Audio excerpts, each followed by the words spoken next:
গরম ভাব থাকে, কাজ হবে কাজ হবে। তাহলে সব গরম নরম করে দিয়ে আল্লাহর ঘরের দিকে আমাদের ছুটতে হবে এবং ক্ষমা করা শিখতে হবে, বিপদে ধৈর্য ধরতে হবে। এ মাসটার নাম হচ্ছে নিসবু শাবান মাস। এ মাসে সব শ্রেণীর লোকের দোয়া কবুল হয় না। আমি ওদিকে যাচ্ছি না, যেটা আমার বলার উদ্দেশ্য, একটি আয়াত পড়েছি। আল্লাহ বলছে তোমরা ভীতু হইও না, তোমরা চিন্তায় ভেঙে পড়ো না। কোরআন বলছে কুলিয়া আইয়ুহাল কাফিরুন আবাসা আলাইকুম আযাবিম মিন ফাওকিকুম আও মিন তাআতি আরজুলিকুম। আল্লাহর বান্দা যখন আল্লাহর পাঠি করবে না, আল্লাহ বলছে আমি তিনটে গজব নাজিল করব। কটা গজব? তিনটে গজব নাজিল করবে। এক নম্বর গজব হবে আসমান থেকে। দেখেন আল্লাহ যখন পানি দেয় না, মনে হয় বৃষ্টির পর বৃষ্টি, অনাবৃষ্টি হচ্ছে। দ্বিতীয় নাম্বার গজব, আল্লাহ বলছে জমিনকে আমি ফাঁকা করে দেব। মাঝে মাঝে একটু আল্লাহ নাড়া দেয়, আমরা বলি ভূমিকম্প। তিন নাম্বার গজব আমাদের ঘাড়ে এসে চেপেছে। আল্লাহ বলছে একটা দলকে লেলিয়ে দেব আর একটা দলের ধ্বংস করার জন্য। আছে না নেই? আছে না নাই? যে একটা দলকে আল্লাহ বলছে আমি লেলিয়ে দেব আর একটা দলের ধ্বংস করার জন্য।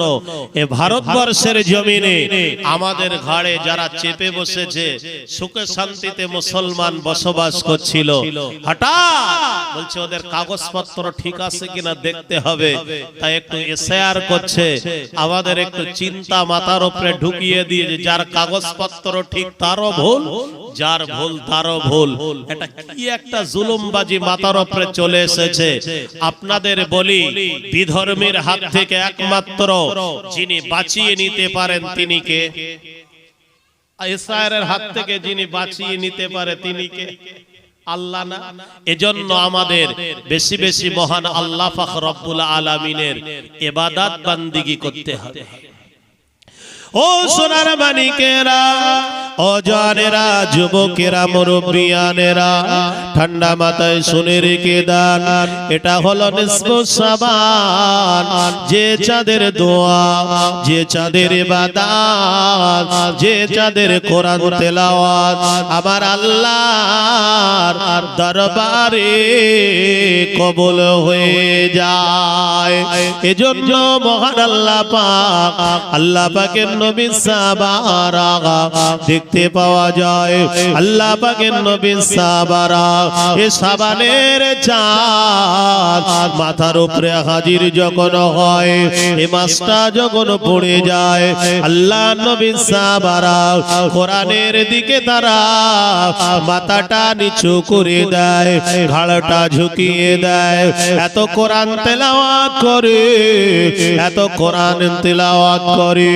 যে কোরআন তেলাওয়াত করে তাদের জীবনটা আসহাবান নুজুম, এক একজন সাহাবা আকাশের নক্ষত্র স্বরূপ হয়ে যায়।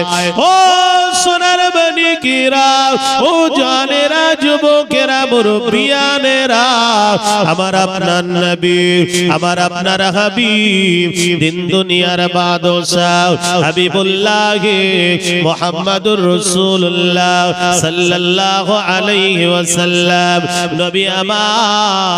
নবী আমার মা খাদিজাতুল কুবরা রাদিয়াল্লাহু তাআলা আনহা, আম্মা জান খাদিজার ঘর থেকে নবী বার হয়ে গেছে। দীর্ঘক্ষণ নবী ঘরে ফিরে না। নবীর ছোট কন্যা হযরত ফাতিমা রাদিয়াল্লাহু তাআলা আনহা, ছোট্ট মেয়ে ফাতেমা মায়ের কাছে চলে আসলো। আয় আমার আম্মা জান, আয় আমার আম্মা জান, আমাদের আব্বা জান এখনো কেন ঘরে ফিরে না, এখনো কেন বাড়ি আসে না? মা খাদিজা বলেছিল, বেটি ফাতেমা, তোমার আব্বা ইসলামের দাওয়াত দিতে গিয়েছে, তোমার আব্বা কলেমা প্রচার করতে গিয়েছে, কিন্তু দেখতে পাওয়া যায় বেশি বেশি মেয়েরা আব্বা বাজারে গেছে, মার্কেটে গেছে, আব্বা জান কোথাও বেড়াতে গিয়েছে, মায়ের জানের কাছে যে বেশি বেশি আকুতি মিকুতি করে, আয় আমার আম্মা রে, আজ আমার আব্বা কোথায়, একবার মা আপনি বলে দেন। আমার আব্বা কেন এখনো ঘরে ফিরে না? খাতুনে জান্নাত হযরত ফাতেমা রাদিয়াল্লাহু তাআলা আনহা এরকম করে ছোট্ট মানুষ মা খাদিজার কাছে যে বলে, আম্মা আমার আব্বা জান এখনো কেন ঘরে ফিরে না? হঠাৎ ফাতেমা দূর থেকে লক্ষ্য করে দেখে একটা মানুষ গুটি গুটি গুটি গুটি পায়ে খুব আস্তে আস্তে টলমল টলমল অবস্থাতে দূর থেকে হেঁটে হেঁটে আসে। হযরতে ফাতেমা জি বলে, মা ও মা খাদিজা, আমার আম্মি রে, দূর থেকে একটা মানুষকে দেখতে পাওয়া যায়, ওই মানুষটাকে একবার বলুন। আম্মা আপনি একটু লক্ষ্য করে দেখুন। মা খাদিজা, মা খাদিজা দূরে লক্ষ্য করে দেখে, আর উনি হলেন অন্য কেউ নয়, উনি হলেন ফাতেমার আব্বা জান নবী মুহাম্মদুর রাসূলুল্লাহ সাল্লাল্লাহু আলাইহি ওয়াসাল্লাম। সোনার নবী আমার টলতে টলতে আস্তে আস্তে মা খাদিজার হুজরা মোবারকের দিকে হাজির হয়ে যাচ্ছে। হযরতে খাদিজা ডেকে বলে, মেয়েকে, ও ফাতেমা, আমার মন বলে তোমার আব্বা জান রাসূলুল্লাহ ওই রাস্তা দিয়ে আস্তে আস্তে হেঁটে হেঁটে আসে। ও ফাতেমা, তোমার আব্বার গাটা কেন লাল? তোমার আব্বার পোশাকটা কেন লাল হয়ে গেছে? তোমার আব্বার পোশাকটা কেন জবা ফুলের মতো টকটক করে? খাতুনে জান্নাত ফাতেমা রাদিয়াল্লাহু তাআলা আনহা বিশ্ব নবীর ছোট কন্যা ফাতেমা টুক টুক টুক টুক টুক টুক করে গিয়ে গিয়ে দেখে ওনার আব্বা জান রাসূলুল্লাহকে কলেমার প্রচার করতে গিয়েছিল। বেদিনেরা মুশরিকেরা নবীকে মেরে সমস্ত শরীরটা লালকে লাল করে দিয়েছে। হুজুরের গা দিয়ে খুন মোবারক গুলো জমিনে যেন গড়িয়ে গড়িয়ে যায়। হযরতে মা খাদিজা রাদিয়াল্লাহু তাআলা আনহা আর সইতে পারে না, আর সহ্য করতে পারে না। আয় আল্লাহ গো, আমার নবীকে তারা বিনা কারণে মেরেছে। আমার নবীকে আমার আল্লাহ ঘোষণা করেছে, ওয়া আরসালনাকা ইল্লা রাহমাতাল লিল আলামিন। আমার নবীর অন্তরটা আমার আল্লাহ দয়া মায়া দিয়ে ভরপুর করে রেখে দিয়েছে। সেই নবীকে মেরে গোটা শরীরটা রক্তে লাল করে ফেলেছে। আমি খাদিজার সইতে পারি না। আল্লাহ গো, কোথায় আছে আবু লাহাব? কোথায় আছে আবু লাহাব? কোথায় আছে উতবা উতাইবা সাইবা? কোথায় আছে আবু সুফিয়ান? সবাই আমি খাদিজা, আমার টাকায় ওরা ব্যবসা বাণিজ্য করে, আর আমার স্বামীকে বিনা কারণে মেরেছে। আমি খাদিজা সইতে পারি না। খোদার গজব ওদের উপরে নাজিল হবে।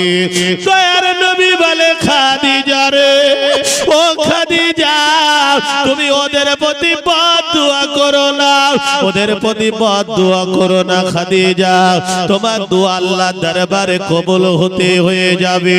খাদিজা, আমি নবী ওদেরকে ক্ষমা করে দিলাম, আমি নবী ওদেরকে মাফ করে দিলাম, কারণ ওরা চেনে না, ওরা জানে না বলে আমাকে মেরেছে।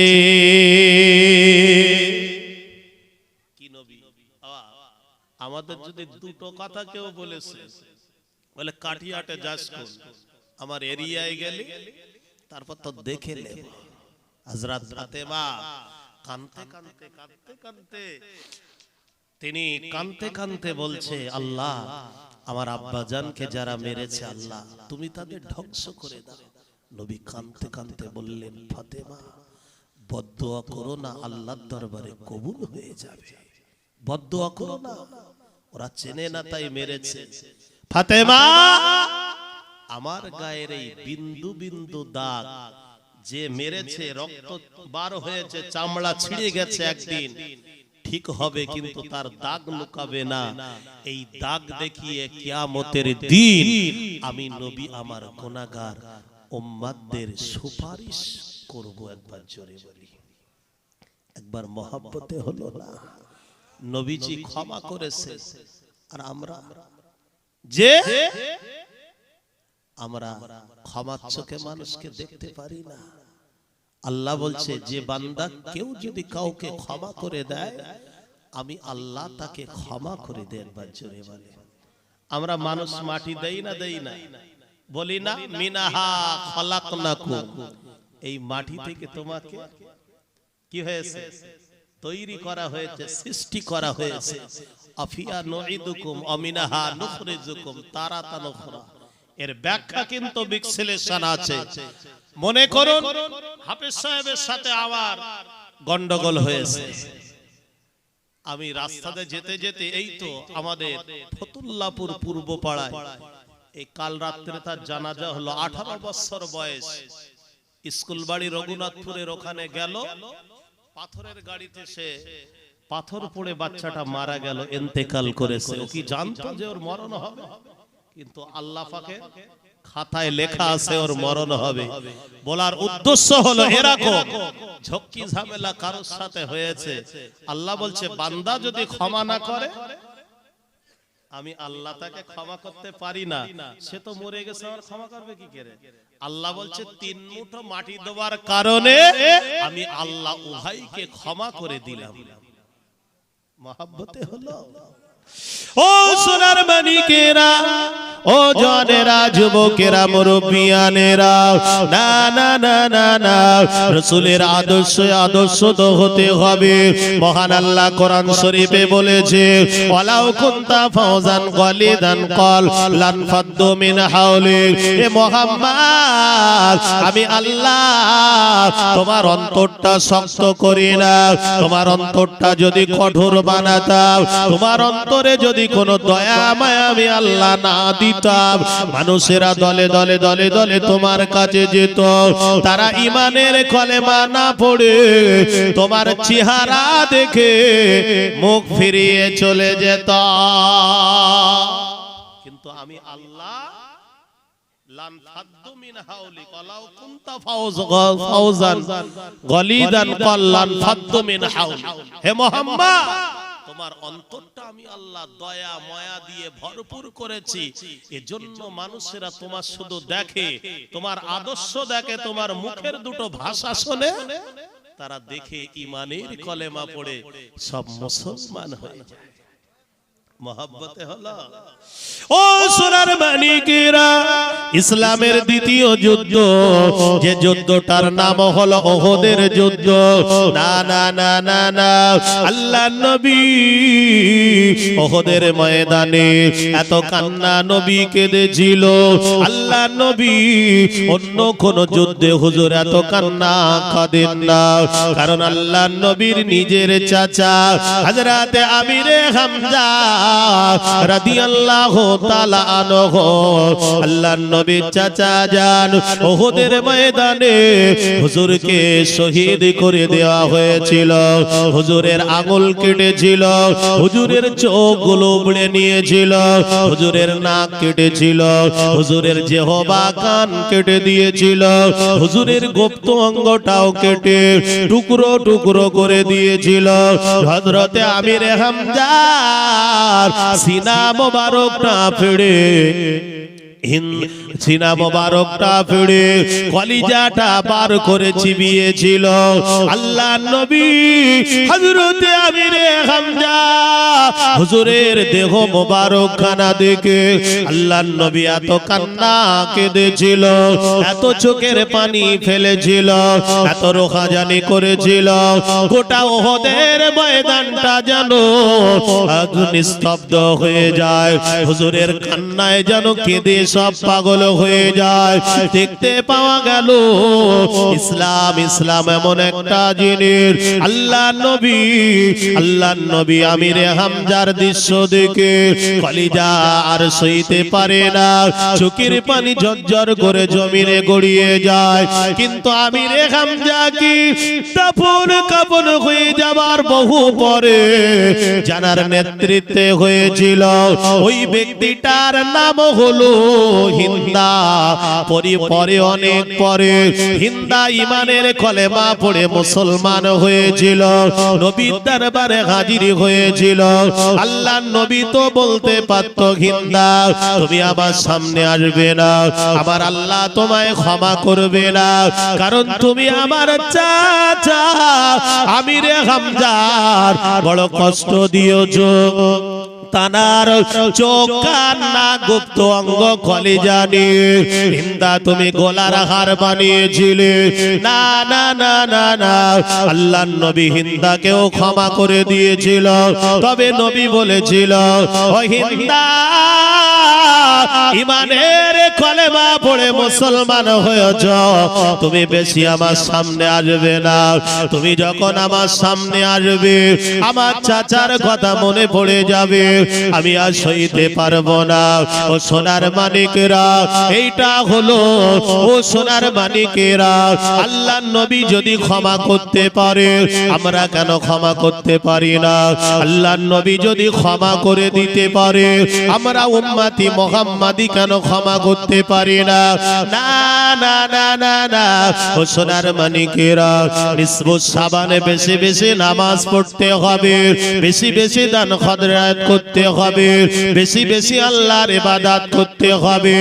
এই সাবানের 13, 14, 15 যে ব্যক্তি রোজা রাখলো, সারা বছর রোজা রাখার একটি সওয়াব পেয়ে গেল, আমার আল্লাহ তার বিগত জীবনের গুনাহ ক্ষমা করে দিল। না মুসলমান, ঠান্ডা মাথায় শুনে রেখে দেন, মহান আল্লাহ কোরআনে জানিয়েছে, ইয়া আইয়ুহাল্লাযীনা আমানু কুতিবা আলাইকুমুস সিয়াম। ও সোনার মানিকেরা, ও জওয়ানেরা, যুবকেরা, মুরব্বিয়ানেরা, আল্লাহ নবীর ছোট কন্যা হযরত ফাতেমা রাদিয়াল্লাহু তাআলা আনহা, হযরত ফাতেমার সাথে যার বিয়ে হয়েছিল শেরে খোদা আলী রাদিয়াল্লাহু তাআলা আনহুর সাথে। ও সোনার মানিকেরা, আজ আমাদের বাড়িতে পর্যাপ্ত পরিমাণ খাদ্য রয়েছে, পর্যাপ্ত পরিমাণ রুজির ব্যবস্থা রয়েছে, তবুও রমজান শরীফের মাসে আমাদের দেহটা হৃষ্টপুষ্ট, আমরা অজুহাত দেখাই, শরীরে আমাদের বিরাট গ্যাস, মাথা আমাদের যন্ত্রণা হয়, বুকে আমার কনকন করে, এজন্য আমরা রোজা রাখতে পারি না। নবীর ছোট কন্যা হযরতে ফাতেমা রাদিয়াল্লাহু তাআলা আনহা, আল্লাহর নবীর মেয়ে ফাতেমা, উনির দিনের বেলা হযরত শেরে খোদা আলী রাদিয়াল্লাহু তাআলা আনহু হুজুরের বাড়িতে উনি যখন থাকতেন, স্বামীর ঘরে থাকতেন, উনি দেখতে পেতেন দুপুরের আহার নাই, রাতের বেলা আহার জোগাড় হয়েছে, রাতে আহার নাই, দুপুরেও আহার নাই। এই চিন্তাধারা নিয়ে হযরত ফাতেমা নিয়ত করে নিল, আগামী কাল থেকে আমি রোজা রাখবো, দিনের বেলা আমার একটি সওয়াব হবে এবং রাতের বেলা আমি ফাতেমা আমি রাতের বেলায় সেহরি খাবো, ইফতার করব, সন্ধ্যার পরে আমার নফল ইবাদতটা বেশি বেশি হবে। ও সোনার মানিকেরা, ও জওয়ানেরা, যুবকেরা, মুরব্বিয়ানেরা, খাতুনে জান্নাত হযরত ফাতেমা রাদিয়াল্লাহু তাআলা আনহা হুজুর আমার নিয়ত করে নিয়ে দিনের বেলা উনি আর কিছু খান না, নফল রোজায় সারাটা দিন কাটিয়ে দেয়, রাত যখন নেমে আসে হয়তো একটা খরমা অথবা একটা গ্লাস পানি তিনি পান করে রাতের বেলা তিনি ইফতার করে, শেষ রাত্রে একটি খরমা খেয়ে আবারও তিনি সেহরি খেয়ে নেয়। এভাবে রাত যায় দিন আসে, দিন যায় রাত আসে, রাত যায় দিন আসে, দিনের পর দিন অতিক্রম হতে গেল। দেখতে পাওয়া গেল হযরতে খাতুনে জান্নাত ফাতেমা রাদিয়াল্লাহু তাআলা আনহার বড় ছেলে ইমাম হাসান আম্মা জানের কাছে বায়না ধরেছে, আয় আমার আম্মা রে, আম্মা আপনি দিনের বেলা কেন না খেয়ে থাকেন? আমি ইমাম হাসান, আপনি কেন আমাকে খাওয়ানো? আমি হুসাইন, আপনি কেন আমাকে খাওয়ানো? আম্মা জান একবার আপনি বলুন। ফাতেমা বলে, না বাবা হাসান, আমাদের ঘরে কোনো খোরাক নাই, আমাদের ঘরে কোনো খাদ্য নাই, এ কথা কিন্তু বলে না, বরঞ্চ বলে বাবা একটু আল্লাহর ইবাদতে থাকে, একটু ইবাদত মশগুলের ভিতরে থাকে।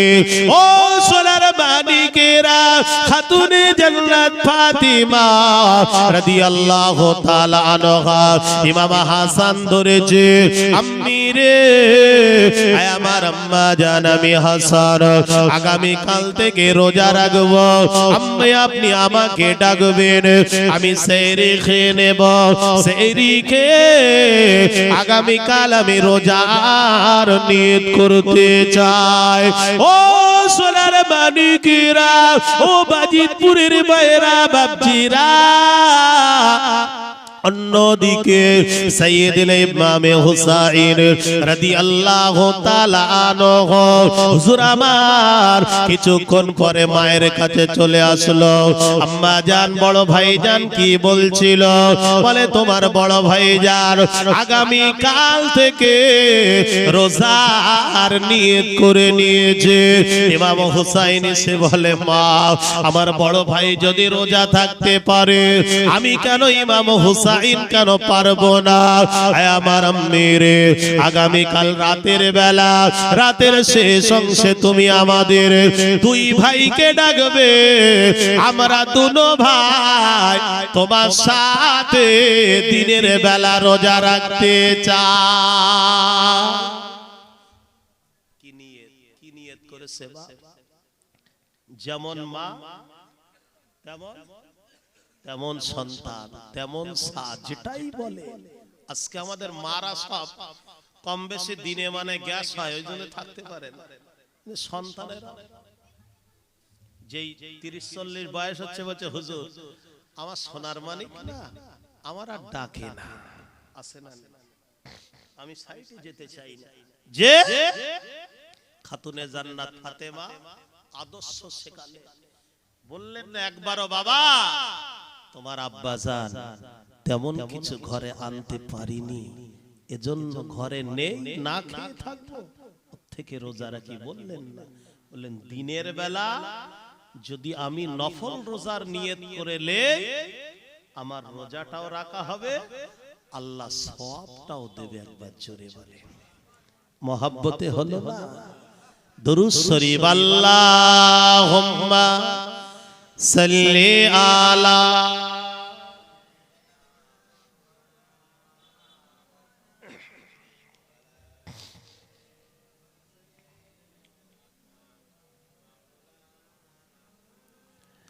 একটু মহব্বতে আল্লাহুম্মা সাল্লি আলা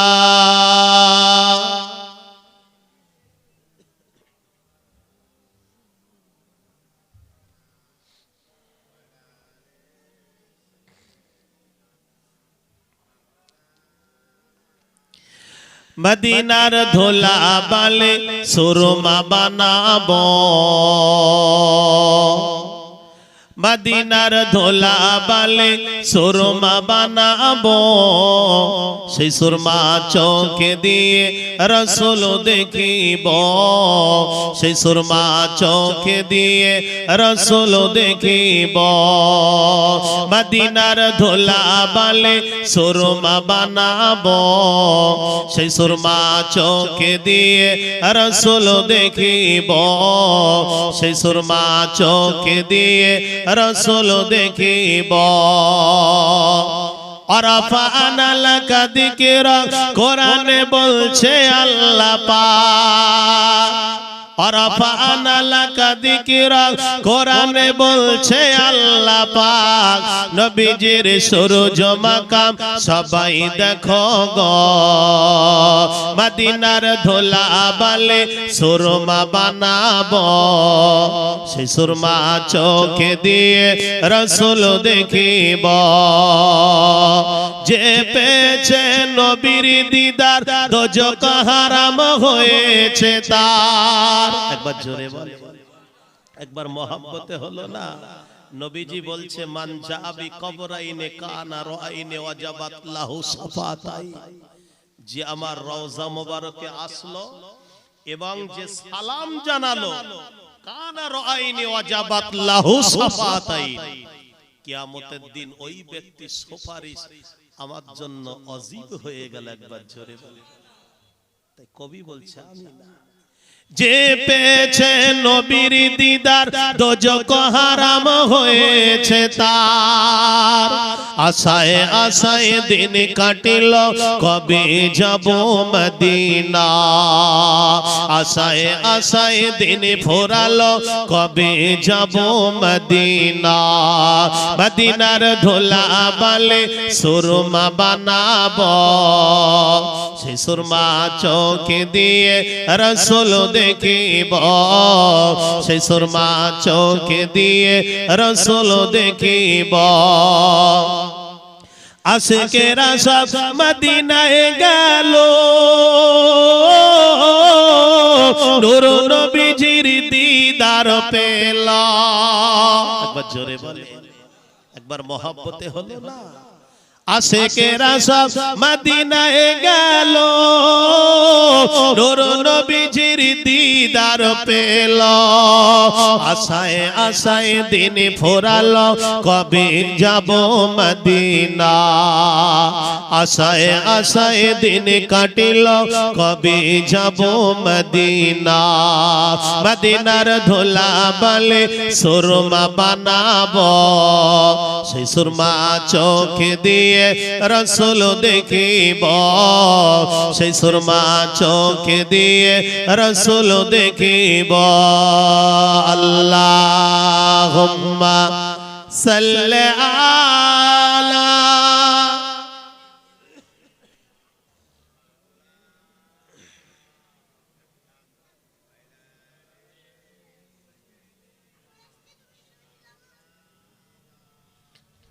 प्यारा हाजिरीने मजलिस हजरात, इमाम হাসান হুসাইন ছোট্ট দুনো ভাই যে বলছে মা আগামী কাল থেকে বড় ভাইজান যে পথে গেছে আমি হুসাইনও সেই পথে যেতে চাই।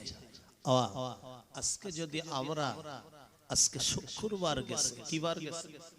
আমরা বাপ, আমরা কি, আমরা যারা পিতা জুম্মার নামাজ পড়তে যাচ্ছি, শুধু নিজেরা নামাজ পড়লাম, নিজে কি করে বাঁচবো? আল্লাহর নবী তো বলেছে নিজে বাঁচো, আহা পরিবারকে বাঁচাও।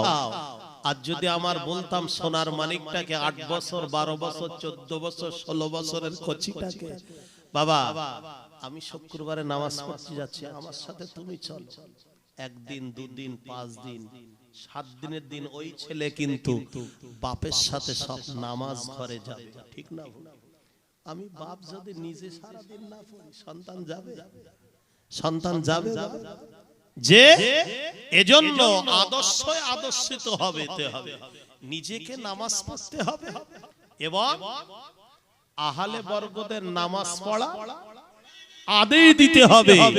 আমার ভাই ও বাপজিরা, মা ও বোনেরা, এই কিছুদিন পরে এই মাসটা হলো মাঘ মাস, ফাল্গুন, চৈত, বৈশাখ। এই বৈশাখ মাসে পানি কম হয় না বেশি হয়? ভাদ্র মাসে চৈত বৈশাখ বলেন আর ভাদ্র আশ্বিন বলেন, যখন অত্যাধিক বৃষ্টি হয় নর্দমা সব কি হয়? নিশ্চিত বুড়ে যায়। নর্দমা গুলো যখন বুড়ে যায় দেখবেন বর্ষার সময় ওই ড্রেনে কিছু কই মাছ, চ্যাং মাছ, অন্যান্য মাছ এরম লাফালাফি করে না? করে না? যারা মাছ ধরতে পারে কি মাছ ধরতে যারা ভালোবাসে, যদি নর্দমায় কিংবা ড্রেনে মাছ দেখে ওরা ঠিক থাকবে? বলবে আগে কাঠিয়াট যাই। এখন কাঠিয়াটে গেছে যে একটা দৌড় কিনে এনেছে, ওতে মাছ ঢোকে না, দৌড় নর্দমা ড্রেনে বসিয়ে দিয়েছে, দিয়ে দৌড়ের পাছাটা ঢিল করে ঘরের মধ্যে শুয়ে বলছে যা মাছ পড়বে নিজেরা তো খাবো, ভোরবেলা উঠে কাঠিয়াটের কাঁটায় নিয়ে যাবো। যদি দড়ির পাশা ঢিল করে দৌড় বসিয়ে আসে, সকালবেলা উঠে দৌড় তুললে কি 1 কুইন্টাল মাছ পাওয়া যাবে? কেন যাবে না? কিছু বলে না কেন? পাশা ফাঁকা, সারা রাত বড় সেজো মেজো ন যা গেছে সব this is for not for use, এধারতে গেছে ওধারতে বেরিয়েছে। সকালবেলা দৌড় তুলে দেখা যাবে এই যা কিছু নেই তো, শুধু আমি নামাজ পড়বো, আমার গিন্নি নামাজ পড়বে না, আমি নামাজ পড়বো, আমার ছেলে নামাজ পড়বে না, আমি নামাজ পড়বো, আমার মেয়ে নামাজ পড়বে না, ছাড় হবে তো?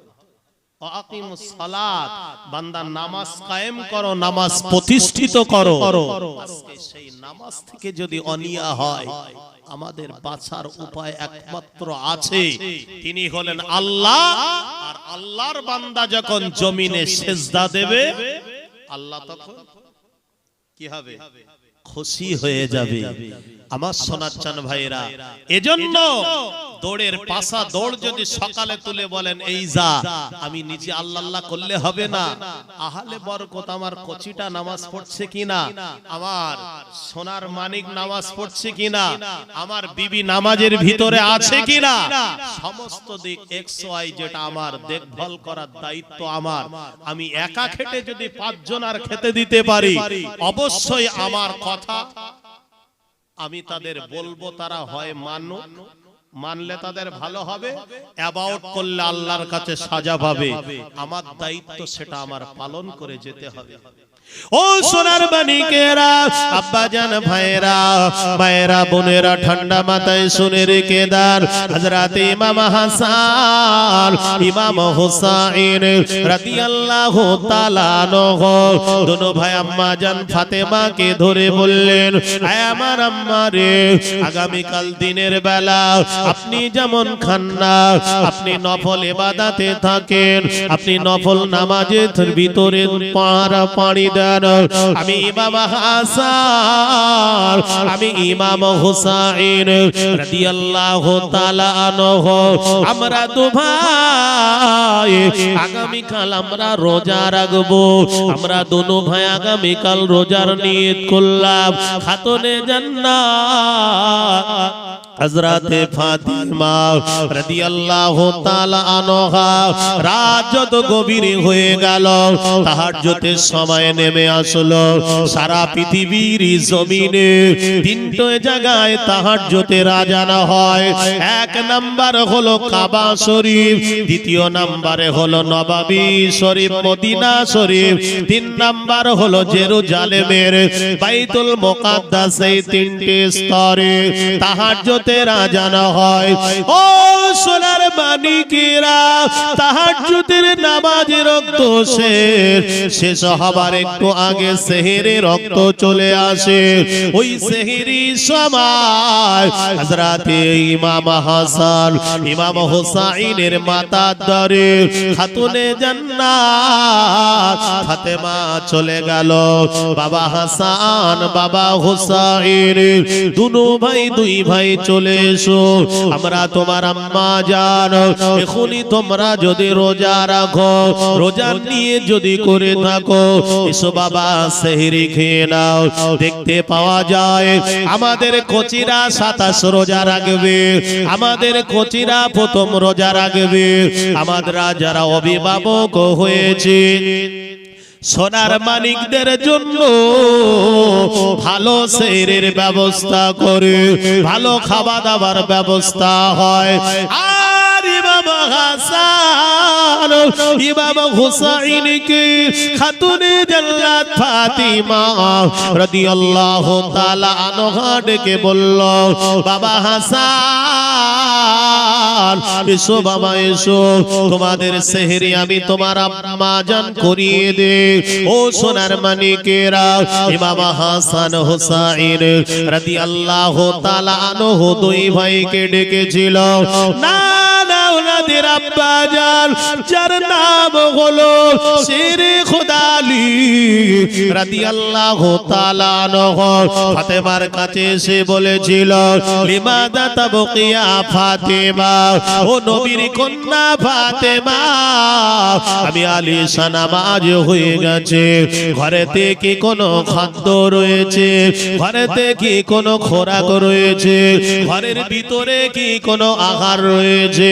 খাতুনে জান্নাত ফাতেমা বলেছিল, লিমাদা তাবকিয়া আলী, আয় আল্লাহর নবী সাহাব আলী, আয় আমার স্বামী আলী শুনে রেখে দাও, আমাদের ঘরের ভিতরে কেবল মাত্র দুটো খরমা রয়েছে, অন্য আর কিছু নাই।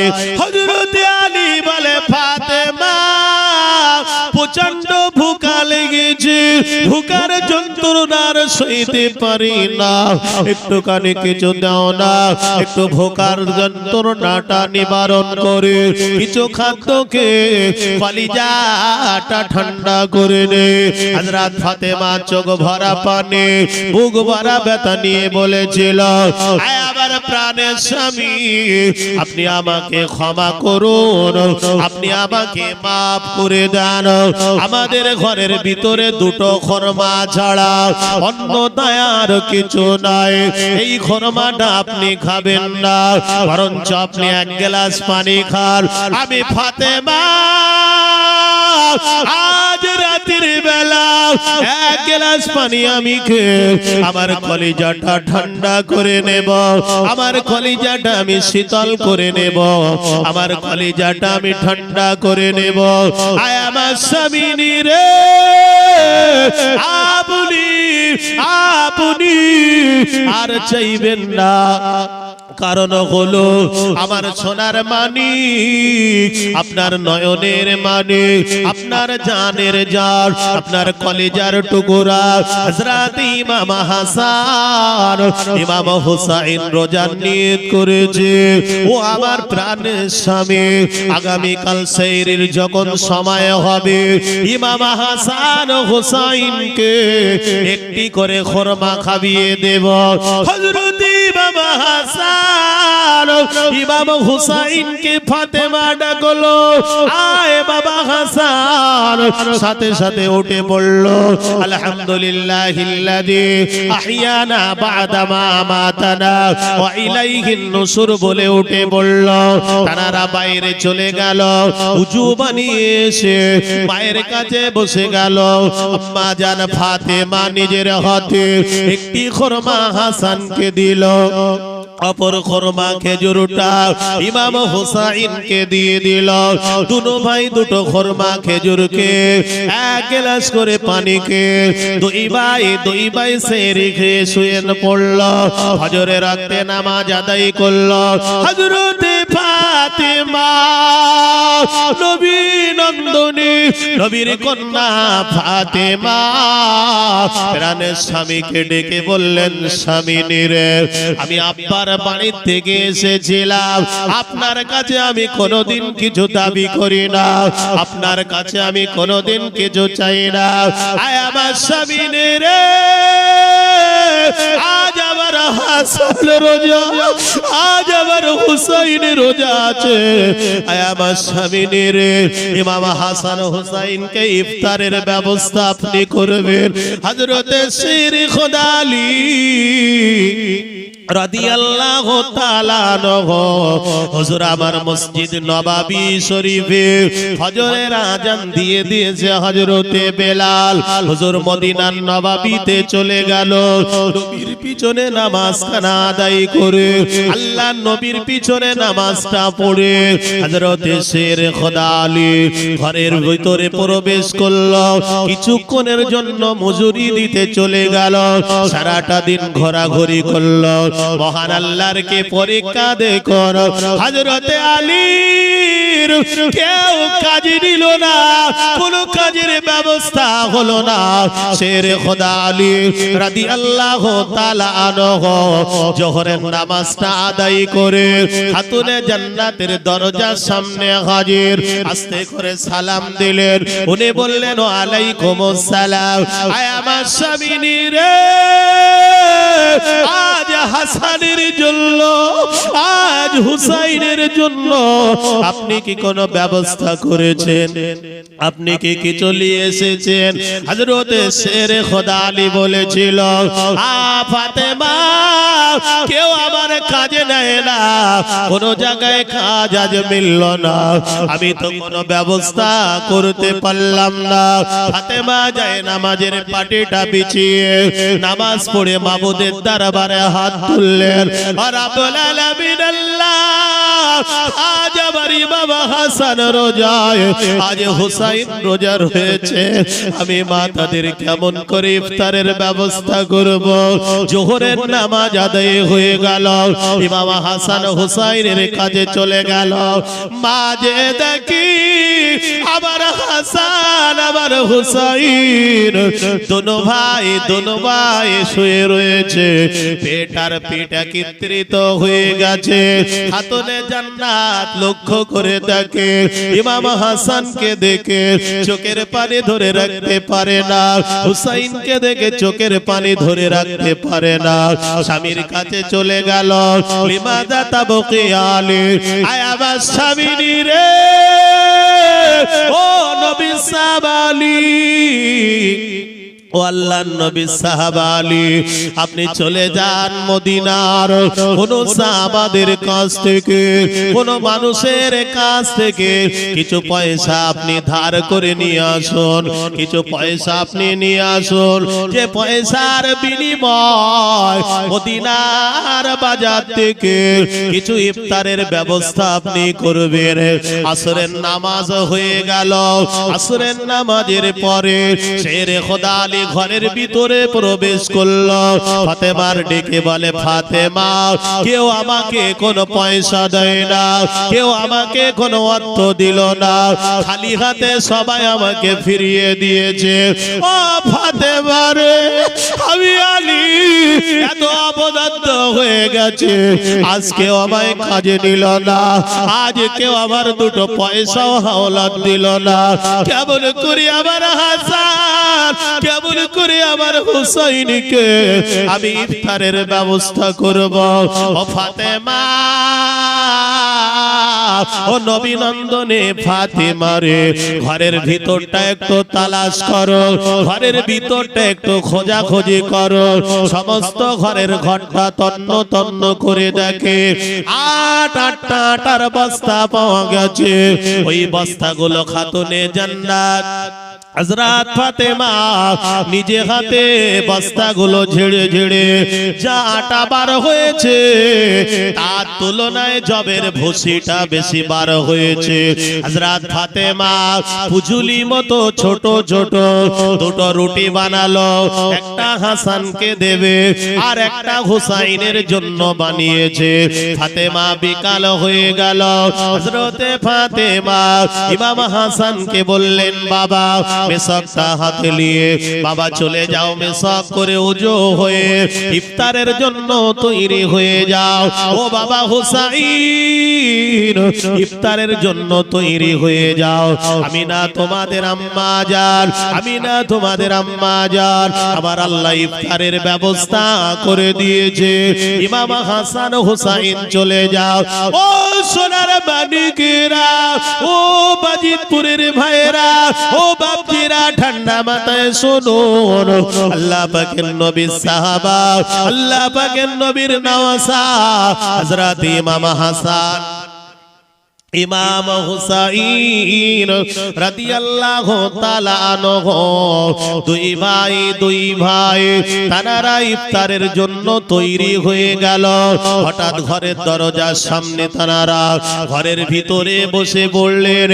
দেখতে পাওয়া যায় একটা অচেনা মানুষ, একটা অজানা মানুষ একেবারে ভিক্ষুক সেজে ফাতেমা দরজার সামনে, আলীর ঘরের দরজার সামনে হাজির হয়ে গেল। আসসালামু আলাইকুম ইয়া আহলাল বাইত, কি আছো? আমার সালাম গ্রহণ করো। কি আছো? হযরত ইমাম হুসাইন, ইমাম হাসান দূর থেকে বলছে ওয়া আলাইকুমুস সালাম আম্মা জান। কি একজন মনে হয় এসেছে কোন মুসাফির। যেই ইমাম হাসান আস্তে করে দরজার সামনে গেল, ওই মুসাফিরটা, ওই ভিক্ষুক ব্যক্তিটা ক্ষুধার্ত একজন ব্যক্তি, তিনি হাজির হয়ে বলছে বাবা হাসান, আজ কয়েকদিন আমি অনাহারে আছি, আল্লাহর রাস্তে তুমি আমাকে কি কিছু দিতে পারো? আমি আজ কয়েকদিন খাইনি, প্রচন্ড আমার ভুখা। মা মিন দাব্বাতিন ফিল আরদি ইল্লা আলাল্লাহি রিজকুহা, রিজকের মালিক কে? রুজির মালিক কে? তা আমরা তো অনেকে বলে ইঞ্জিন ভ্যানটা যদি না থাকতো আমার খাওয়া হতো। যে ওই যে মাঠে 10 কাঠা জমি ছিল বলে ওই রসির ওই জমি ছিল বলে আমি ফসল করি তাই খাই। আল্লাহ যদি ফসলে নোনা লাগিয়ে দেয় হবে বাপ? তাহলে সর্ব কাজে ভরসা রাখতে হবে কার উপরে? আল্লাহ পাক রব্বুল আলামিনের উপরে না। যে ওয়াইস করুনি, কি নাম? ওয়াইস করুনি, 12-14 দিন খাওয়া হয় না, কুফার রাস্তা ধরে হেঁটে যাচ্ছে, একটা ছাগল এক বাটি রুটি এনে ওয়াইস করুনির সামনে দিয়ে ফেলে দিয়ে পালাচ্ছে। ওয়াইস করুনি বলছে আহা, কোন গরিবের খাদ্য ছাগল চুরি করে পালাচ্ছে। আল্লাহ ছাগলের জবান খুলে দিল, লাস্তা খলিকতা হাজা, এ ওয়াইস করুনি, তুমি সন্দেহ করুনি, এটা গরিবের কোনো খাদ্য নাই, তোমার খাওয়া হয়নি, তাই আল্লাহ গায়েব থেকে তোমার রেজেকের ব্যবস্থা করে দিয়েছে। সবাই মিলে হলো না যে আল্লাহ রেজেকের ব্যবস্থা। আল্লাহর উপরে ভরসা করলে রেজেক দেনের মালিক কে? আল্লাহ পাক রব্বুল আলামিন। এজন্য ফকির যেই হাজির হয়েছে, হযরত ফাতেমা বলছে ও আম্মা সাইলা ফালা তানহার। কোরআনে আছে কোন সাইল ফকির যদি ঘরের দরজার সামনে হাজির হয় তাদের দুর্মুখ করো না, বাড়ি যদি কিছু না থাকে দুটো মিষ্টি কথা বলো, তাই বলে তাড়িয়ে দিও না। কেমন করে তাড়াবো? তাড়িয়ে দিতে আমি পারি না। বাবা হাসান, বাবা হাসান, ছোট্ট একটা রুটি, যে রুটি ছোট্ট বাচ্চা দিলে কোথায় যাবে তার ঠিক নেই। বাবা হাসান, একটা রুটি আল্লাহর রাস্তায় তুমি দিয়ে দাও, তোমরা দুই ভাই এই রুটিটা কেটে অর্ধেক করে তোমরা খেয়ে নেবে, আল্লাহর রাস্তায় দিয়ে দাও। একবার জোরে বলে সবাই মিলে হলো। আল্লাহর রাস্তায় কি দিয়েছে? রুটি দিয়ে। এবার আবার ইফতারে বসে গেছে। আব্বা জান, ভাইরা, ও মায়েরা, বোনেরা, কিছুক্ষণ পরে দেখতে পাওয়া যায় ওই দরজার সামনে আবার একজন মানুষ হাজির হয়ে গেল, আর একটা মানুষ হাজির হয়ে গেল। সে যেন পেটটা চাপাচুপি করে, সে যেন কি একটা কাকুতি মকুতি করে, আস্তে করে সালাম জানালো। ইমাম হাসান, ইমাম হুসাইন বলে আম্মা, আবার মুসাফির হাজির হয়েছে। আগে একটা ভিখারি এসেছিল, আমাদের ইফতারের রুটি দিয়ে দিয়েছে। আবারও তো একজন হাজির হয়েছে, ইমাম হাসান আম্মার কাছে চলে গেল। মা আবারও সালাম জানায়, কি করব মা? আম্মা জান ফাতেমা বলেছিল, কিতাবের ভিতরে এসেছে খাতুনে জান্নাত ফাতেমা বলেছিল, বাবা হাসান ও হুসাইন চলে যাও, মুসাফির কি বলে একবার শুনে এসো। সালাম দিয়ে দিল, মুসাফা করে নিল। মুসাফির বলতে লাগলো, ও বাবা ইমাম হাসান, ও বাবা ইমাম হুসাইন, আগে যে ভিক্ষুক এসেছিল, আগে যে ক্ষুধার্ত ব্যক্তি এসেছিল, ওনার তুলনায় আমার ক্ষুধাটা বেশি, ওনার তুলনায় আমার ভোকাটা বেশি। আজ কয়েকদিন অনাহারে আছি বাবা, ক্ষুধা যদি না পায় হয়তো মাথা ঘুরবে কিনা জানি না, এখান থেকে চলে যেতে পারবো কিনা জানি না, আল্লাহ পাক ভালো জানে। বাবা হাসান বাবা হুসাইন কয়েকদিন অনাহারে রয়েছে। খাতুনে জান্নাত ফাতেমা রাদিয়াল্লাহু তাআলা আনহা যায় নামাজের পাটিটা বিছিয়ে চোখ দিয়ে পানি গুলো ঝরে, চোখ দিয়ে পানির টোসাগুলো গড়িয়ে গড়িয়ে যায়। আয় আল্লাহ, আজ ভিখারির ঘরে ভিখারি, ভোকা ক্ষুধার্তর ঘরে ক্ষুধার্ত পাঠিয়ে দিলে, ও রব্বুল আলামিন আমার হাসান কি দিয়ে ইফতার করবে, আমার হুসাইন কি দিয়ে ইফতার করবে, আমি নবী নন্দনে, আমি ফাতেমা কেমন করে সাইলকে, কেমন করে ফকিরকে আমার দরজার সামনে থেকে আমি চলে যেতে বলি। বাবা হুসাইন দুই মুখে মা চুম্বু দিয়ে বলল, বাবা যাও যাও, এই রুটিটা আল্লাহর রাস্তে দান করে দিয়েছো। ইমাম হুসাইন আর হাসান দুই ভাই মিলে রুটিটা ভিক্ষুকের হাতে তুলে দিল। প্রথম যিনি ক্ষুধার্ত বলেছিল, প্রথম যে ভিখারি সেজেছিল উনি হলেন জিবরাইল, আর পরে যিনি সেজেছিল তিনি হলেন হযরতে মিকাইল। আল্লাহ দরবারে চলে গেল, ও রব্বুল আলামিন আল্লাহ, আজ তোমার পরীক্ষায়, আল্লাহ তোমার পরীক্ষায় ইমাম হাসান হুসাইনের আম্মা জান ফাতেমা পাস করেছে, শেরে খোদা আলী পাস করেছে। ও রব্বুল আলামিন, আজ ইমাম হাসান ইফতার করবে, আজ হুসাইন ইফতার করবে। আল্লাহ তারা কি শুধু পানি দিয়ে ইফতার করবে?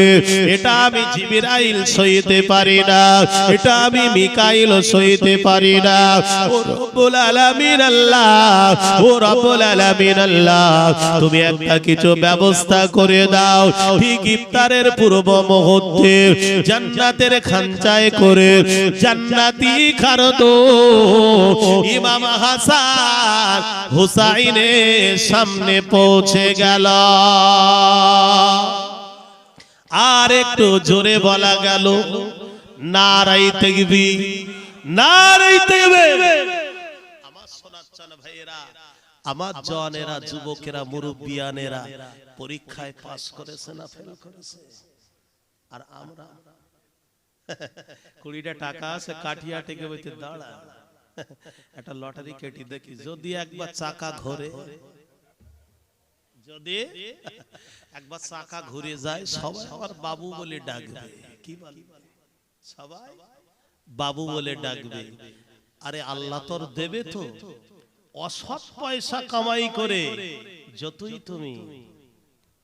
যতই তুমি নামাজ পড়ো, রোজা রাখো, সৎ পয়সার উপরে দাঁড়িয়ে যাও, আল্লাহ তোমার কামাইতে বরকত দেবে, আল্লাহ তোমার রুজিতে বরকত দেবে। এবং আমার আল্লাহ পাক রব্বুল আলামিন তোমার প্রচন্ড প্রশস্ত রিজিকের ব্যবস্থা আমার আল্লাহ পাক করে দেবে। এজন্য দেখতে পাওয়া যায় অনেকেই সাংসারিক জীবনে, তাদের সংসারে এই দেখো ভালো চলছে, হঠাৎ একটা বালা মুসিবত হাজির। এটা কি? এটা আল্লাহর পরীক্ষা। এই পরীক্ষায় যদি কেউ পাস করতে পারে, আল্লাহর কাছে সেই বান্দা কামিয়াবি হবে, ইমানদার বলে গণ্য হবে। আবার সোনার ভাচ্চান ভাইয়েরা, অসীম সরকার কেরা? অসীম সরকার, এই অসীম সরকার বদমাইশ কি বলেছে কোরআন শরীফ বলেন, কোরআন শরীফ। হ্যাঁ, এই ভাইয়া ঠিক জানে। কোরআন শরীফ 27 জন মিলে লিখেছে নাউযুবিল্লাহ মিন জালিক, মালের পড়াশোনার বিদ্যা বুদ্ধির অর্জন ক্লাস ও কোরআন শরীফে ধাক্কা মারতেছে। কিসে কিসে? কোরআন শরীফে। কোরআন শরীফে ধাক্কা মারছে। কোরআন শরীফের কাছে যারা ধাক্কা মারতে গেছে, আল্লাহ পাক রব্বুল আলামিন তাদের কোরআনের খেদমত তাদের দ্বারা করিয়ে নিয়েছে। একবার জোরে একবার মহব্বতে হলো। কারণ কোরআন শরীফে আছে বালহুয়া কুরআনুম মাজিদ ফি লাউহি মাহফুজ। পৃথিবী তৈরি করার 40 বছর আগে এই কোরআনকে মহান আল্লাহ লাহে মাহফুজে সংরক্ষণ করে রেখেছিল। একবার জোরে একবার মহব্বতে হলো না? আমার শোনাচ্ছেন ভাইয়েরা, আমার জওয়ানেরা, যুবকেরা, মুরব্বী আনেরা, আলোচনা আর লম্বা করব না, মুক্তাসার করব, কারণ 9টা পর্যন্ত আমার সময় ছিল। একটু দরুদ শরীফ আল্লাহুম্মা সাল্লি আলা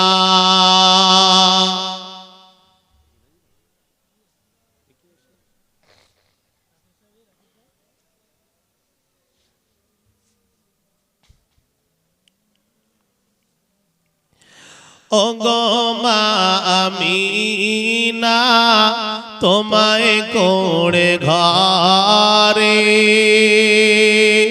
খোদারি করোনা পড়ে সদা জোরে। ওগো মা আমিনা, তোমায় কোড়ে ঘরে রহমত খোদার পড়ে সদা জোরে। বনের পাখি গাই যে গান কতই মধুর সোরে, রহমত খোদার পড়ে সদা জোরে। ওগো মা আমিনা, তোমায় কোড়ে ঘরে খোদারি করোনা পড়ে সদা জোরে। আল্লাহুম্মা সাল্লি আলা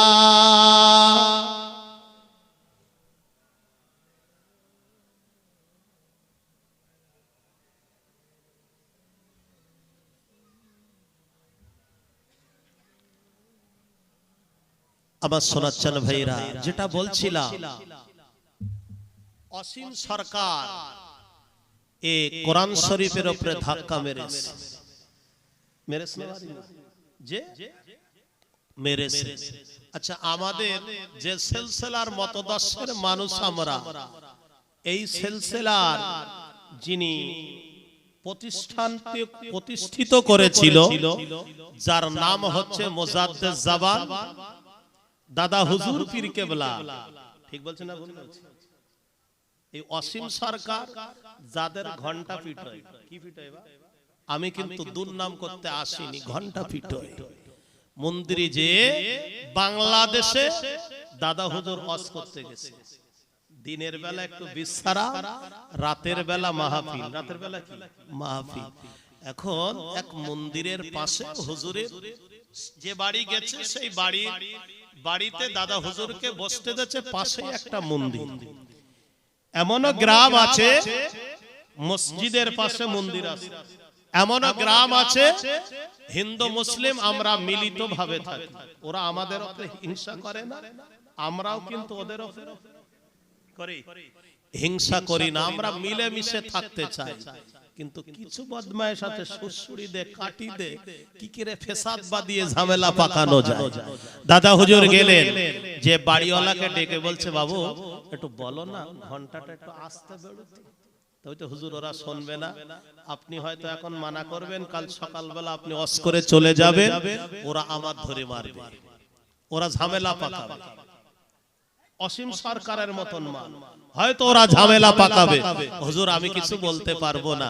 এখন মুজাদ্দেদ জাবান দাদা হুজুর পীর কেবলা রহমাতুল্লাহ আলাইহি তিনি বললেন যে বাবা চলো তো আমার নিয়ে চলো তো মন্দিরে।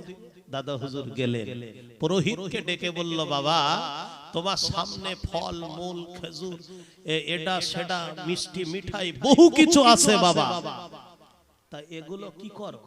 তা বলে হুজুর এগুলো সব পূজা আজা করে আমি সব বস্তা বন্দি করে সব বাড়ি নিয়ে যাই। তা বলছে যার পূজা করো খায়?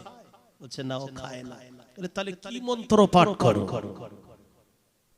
যে কি মন্ত্র পাঠ করো? তা বললেন যেই মন্ত্র পাঠ করি আমরা প্রতিমা পূজা করি, এরা কি কোনোদিন খায় না? কি খায় না? দাদা হুজুর বলছে যদি বলছে আপনি কি খাওয়াতে পারবেন? বলছে আমি খাওয়ানোর কেউ না, আল্লাহ যদি খাওয়ায় তাহলে খাওয়াতে পারবো। একবার জোরে বলে, এই সবাই মিলে হলো না? দাদা হুজুর কি বলছে? আল্লাহ যদি খাওয়াতে পারে তাহলে আমি পারবো না, পারবো না। যে আস্তে করে হুজুর চলে গেলেন মাটির প্রতিমার সামনে। কাছে ছিল সন্দেক, এক লোকমা সন্দেক নিলেন, নিয়ে ওই প্রতিমাকে বলছে আল্লাহ, যে আল্লাহ আমি আবু বকরকে বানিয়েছে, যে আল্লাহ আসমান জমিন বানিয়েছে, সেই আল্লাহর ইশারা করে বলছি প্রতিমা তুমি একটু হা করো। এই ব্রাহ্মণ দেখছে যেই দাদা পীর বলেছে মাটির থম প্রতিমা হা করেছে। দাদা হুজুর এক লোকমা সন্দেশ নিয়ে প্রতিমার গালে ভরে দিলেন আর টুপ করে গিলে নিয়েছে। ব্রাহ্মণ দেখলেন যে ওরে বাবারে এত বছর ধরে আমরা পূজো আজা করি, এত বছর ধরে পূজো আজা করি, কোনোদিন এরা খাওয়াতে পারি না, আর ইয়ে কি মন্ত্র শিখেছে? মুজাদ্দেদ জাবান যে হা করতে বললো আর হা করলো।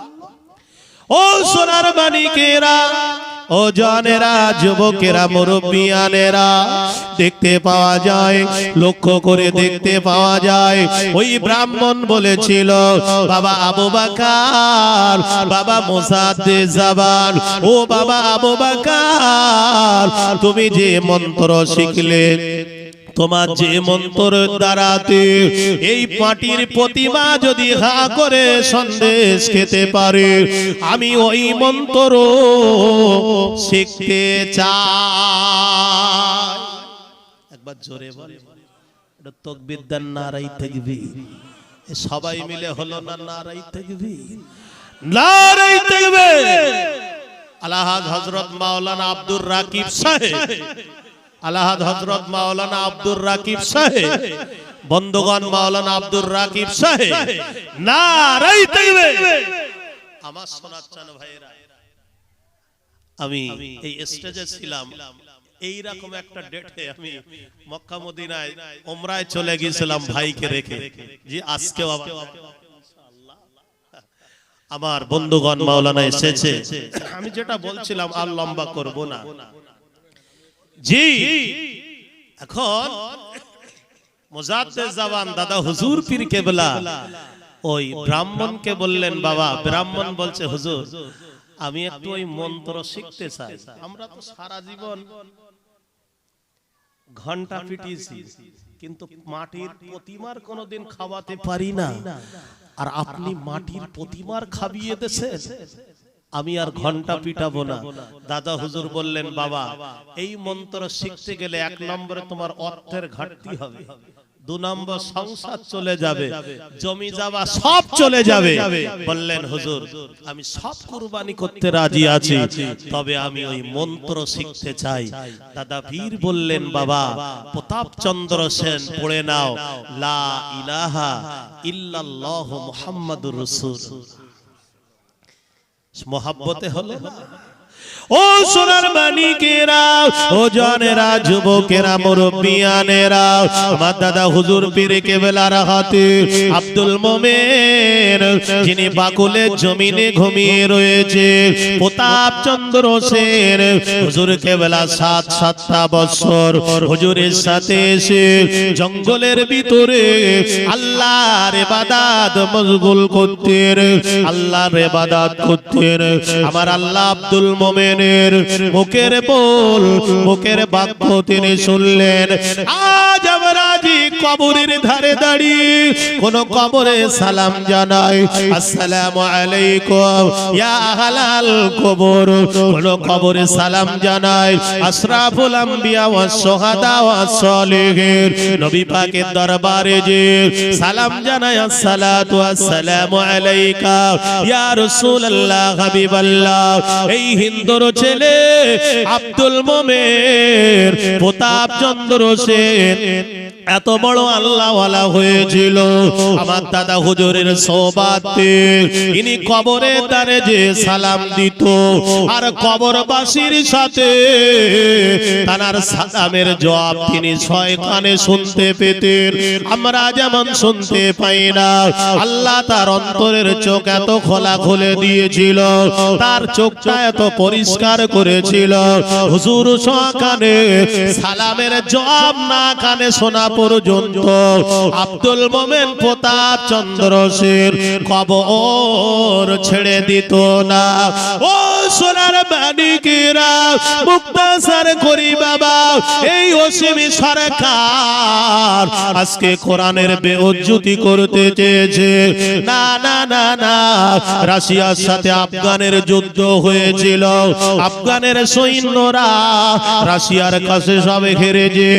রাশিয়ার সৈন্যরা তারা বলেছিল আফগানের বর্ডারটা তোমরা সব, আফগান দেশটা তোমরা খালি করে দাও।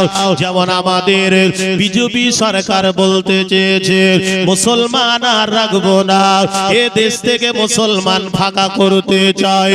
কিন্তু যদি ইমানদার হতে পারো, গোড়ায় আমি কোরআনের আয়াত পড়েছিলাম, ওয়ালা তাহিনু ওয়ালা তাহজানু ওয়া আনতুমুল আলাউনা ইন কুনতুম মুমিনিন, তোমরা চিন্তিত হইও না, তোমরা ভেঙে পড়ো না, তোমরা দুর্বল হইও না। যদি তোমরা মুমিন হতে পারো, একদিন তোমরা জয়লাভ করবে। ও সোনার মানিকের, রাশিয়ার সৈন্যরা বলেছিল আফগানটা ফাঁকা করে দাও, আফগানের ভিতরে যাকে পাবো প্রচন্ড ধরে মারব, যাকে পাবো প্রহার করব, যাকে পারব তাকে তার উপরে অত্যাচার করব, অবিচার করব। সবাই দেশ ছেড়ে পালিয়ে গিয়েছিল, কিন্তু একটা কোরআনের হাফিজ 2 চোখে সে দেখতে পায় না, অন্ধ মানুষ দেশ ছেড়ে সবাই পালিয়ে গেছে। ওই ছেলেটা কিতাবের ভিতরে এসেছে, ওই ছেলেটার নাম হলো আব্দুর রহমান। 1 খণ্ড কোরআন শরীফ বুকে ঝুলিয়ে দিয়ে উনি আস্তে আস্তে কোথায় যাবে? যার আব্বা দুনিয়াতে বেঁচে ছিল না, যার মা জননী দুনিয়াতে বেঁচে ছিল না, ওই অন্ধ ছেলেটা 1 খণ্ড কোরআন ঝুলিয়ে আফগানের রাস্তা দিয়ে হেঁটে হেঁটে হেঁটে হেঁটে হেঁটে হেঁটে যেতে যেতে রাশিয়ার সৈন্যদের হাতে ধরা পড়ে গেল। রাশিয়ার সৈন্যরা হাফেজ আব্দুর রহমানকে ধরে বলে, বেটা তুমি কি মুসলমান? বলে হ্যাঁ আমি মুসলমান। তোমার গলায় কি ঝুলিয়েছ? বলে আমার গলায় আমি কোরআন ঝুলিয়েছি। এই যেই বলেছে কোরআন ঝুলিয়েছি, হাফেজ আব্দুর রহমানকে এত মার মারে, এত প্রহার করে, গা দিয়ে রক্তগুলো ঝরঝর করে জমিনের দিকে যেন ঝরে ঝরে পড়ে। হাফেজ আব্দুর রহমান কাঁদতে কাঁদতে বলে, ভাইরা তোমরা আমাকে মেরো না, তোমাদের মার আমি আর সইতে পারি না, তোমরা এরকম আর অত্যাচার করো না। জগতের বুকে আব্বা নাই মা নাই, সবাই দেশ ছেড়ে চলে গেছে, আর আমি দু চোখে দেখতে পাই না, এজন্য আমি যেতে পারি না, তোমরা আমাকে ছেড়ে দাও। বলে আব্দুর রহমান রে, তোমাকে ছেড়ে দিতে পারি, ওই দূরে সাদোয়া ট্যাং আছে, তুমি দেখতে পাও কিনা জানি না। আব্দুর রহমান রে, তোমার কোরআন দিয়ে যদি সাদোয়া ট্যাংকে আগুন লাগিয়ে দিতে পারো, তাহলে জাহানে তোমাকে বাঁচাবো, নাইলে তোমাকে মেরে দেব। আব্দুর রহমান বললেন যে ভাই আমার মেরেছ, আমার এক লোটা পানির ব্যবস্থা কর, মুক্তাসার করি। এক লোটা পানি এনে দিলে উনি উযু করলেন, উযু করে 2 রাকাত নামাজ পড়ে আল্লাহর কাছে সাহায্য চাইলেন। আল্লাহ, ইব্রাহিম নবীকে তুমি আগুন থেকে বাঁচিয়েছো, ইউনুস নবীকে মাছের পেট থেকে আল্লাহ তুমি বাঁচিয়েছো। আল্লাহ, আমি আব্দুর রহমান যদি আফগানের বর্ডার থেকে আমি চলে যাই কোনো অসুবিধে নেই, আল্লাহ তবে তোমার কোরআনের ইজ্জত, কোরআনের সম্মান আল্লাহ তুমি বাঁচিয়ে নিয়ে একবার জোরে বলে, একবার সবাই মিলে হলো না, আল্লাহ তুমি বাঁচা। তিনি এই দোয়া করলেন, করে বলছে বাবা আমি তো অন্ধ মানুষ, আমার হাতে কিছু মাটি দাও। কিছু মাটি দেওয়া হলো। কোথায় তোমাদের সাদোয়া ট্যাং নিয়ে চলো। আস্তে আস্তে চলে গেল, নিয়ে উনি কোরআন শরীফের ওই সূরা ইখলাস, আমরা যেটা বলি কুলুস সূরা, কয়েকবার পড়ে ওই মাটিতে ফুঁক দিলেন।